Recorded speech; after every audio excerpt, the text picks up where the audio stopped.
Herkese merhabalar dostlarım. Herkese selamlar. Umarım iyisinizdir. Bu arada hayırlı Ramazanlar diliyorum sizlere. İyi Ramazanlar. Ailenizle birlikte sağlıklı, mutlu, huzurlu bir Ramazan geçirin. Tuttuğunuz oruçları ve yaptığınız ibadetleri de Allah kabul etsin diyorum. Ayrıca Paskalya'ya yaklaştığımız için Hristiyanların da oruç bayramı, onlar da oruca başladılar. Γεια σας σε όλους, να είστε καλά με την οικογένειά σας. Καλή Σαρακοστή σε όλους. Γεια σας. Hem Müslümanların hem Hristiyanların bayramını kutladıktan sonra konumuza yavaş yavaş geçebiliriz. Türkiye'den Yunanistan'a göç etmiş Rumları anlatacağım bu videoda. Haydi konumuza yavaş yavaş giriş yapalım. Tarih sadece kazananların ya da kaybedenlerin değil, en çok da geride kalanların, koparılanların ve yerinden yurdundan edilenlerin hikayesidir. Mübadele denince çoğu zaman akıllara Türkiye'ye gelen muhacirler gelir. Ancak bu büyük göçün bir de diğer yüzü vardır. Türkiye'den koparılan, doğup büyüdüğü toprakları, komşularını, analarını geride bırakmak zorunda kalan Rumlar.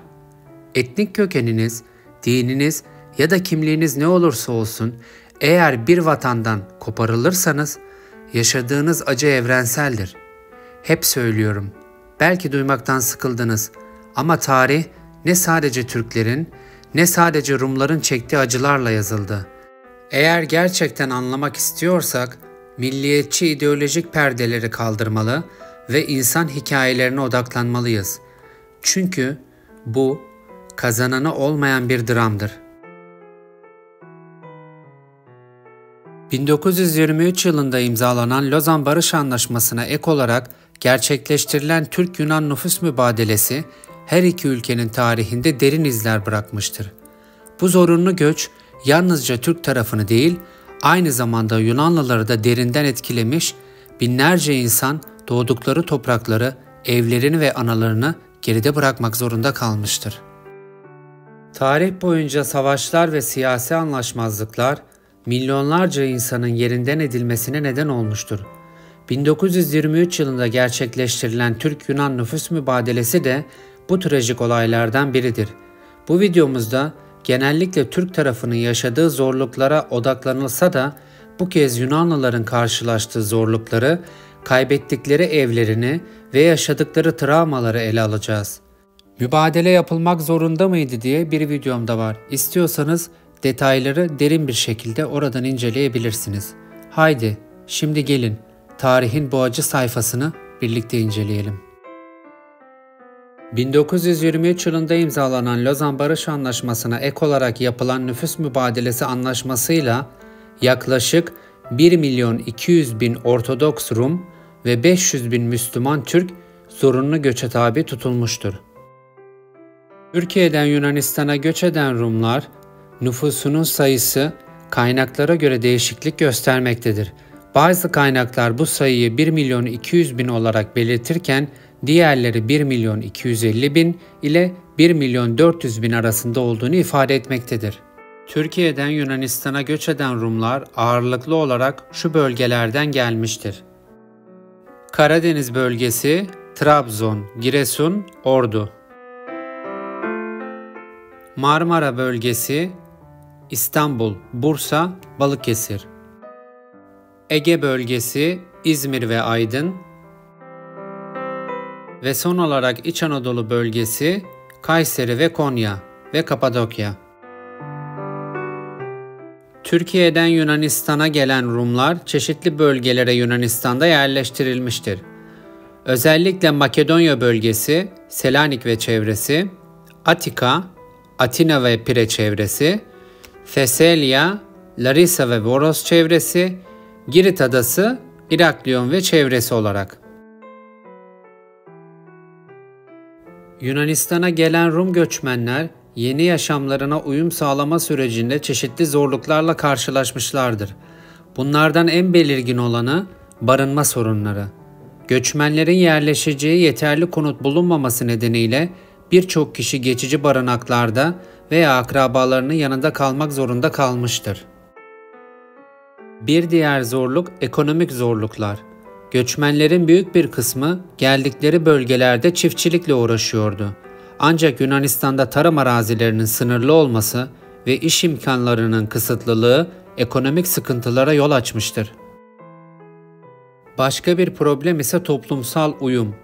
Yerel halk ile göçmenler arasında kültürel farklılıklar ve kaynakların paylaşımı konusunda anlaşmazlıklar yaşanmıştır. Toplumsal gerilimlere neden olmuştur. Dışlanmışlar ve aşağılanmışlardır. Toplumun geneli kendilerine hemen hemen Türk olarak bakmaktadır. Ama onlar Türkiye'den göçen sadece Rumlardır. Onları en zorlayan, en büyük etken ise psikolojik etkilerdir. Doğdukları toprakları terk etmek zorunda kalan göçmenler, vatan hasreti ve travma gibi psikolojik sorunlarla mücadele etmişlerdir. Mübadelenin her iki tarafında da yaşanan acılar, bizlere savaşların ve zorunlu göçlerin nedenli yıkıcı olduğunu bir kez daha hatırlatıyor. Yunanistan'a göç eden Rumların karşılaştığı zorluklar, evlerinden ve yurtlarından koparılan insanların ortak kaderini yansıtıyor. Tarihin bu karanlık sayfasını anımsamak, gelecekte benzer acıların yaşanmaması için bizlere önemli dersler sunuyor. Türkiye'den Yunanistan'a göç etmek zorunda kalan Rumlar da veyahut Yunanistan'dan Türkiye'ye göç etmek zorunda kalan Türkler de aynı sıkıntıları yaşamışlardır. Aynı problemlerle karşı karşıya gelmişlerdir ve aynı zorlukları tek tek atlatmak zorunda kalmışlardır. Şu anda görmüş olduğunuz görseller, fotoğraflar Rumların terk ettiği köylere ait fotoğraflardır.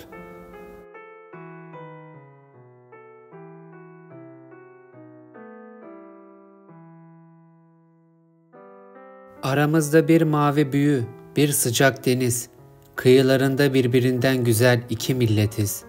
Bizimle dirilecek bir gün Ege'nin altın çağı, yanıp yarının ateşinden eskinin ocağı. Önce bir kahkaha çalınır kulağına, sonra bir Rum şiveli Türkçeler, o boğazdan söz eder, sen rakıyı hatırlarsın. Yunanlıyla kardeş olduğunu, sıla derdini düşünce anlarsın.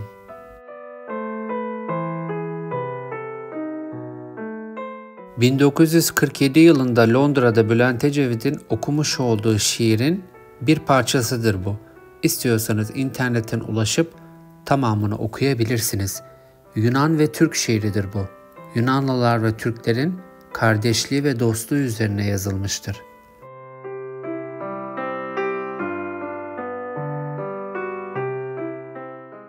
Her videomda söylemiş olduğum gibi, ben Çağrı, daha güzel bir dünyada, daha mutluluk dolu bir dünyada görüşmek üzere. Şimdilik Allah'a ısmarladık.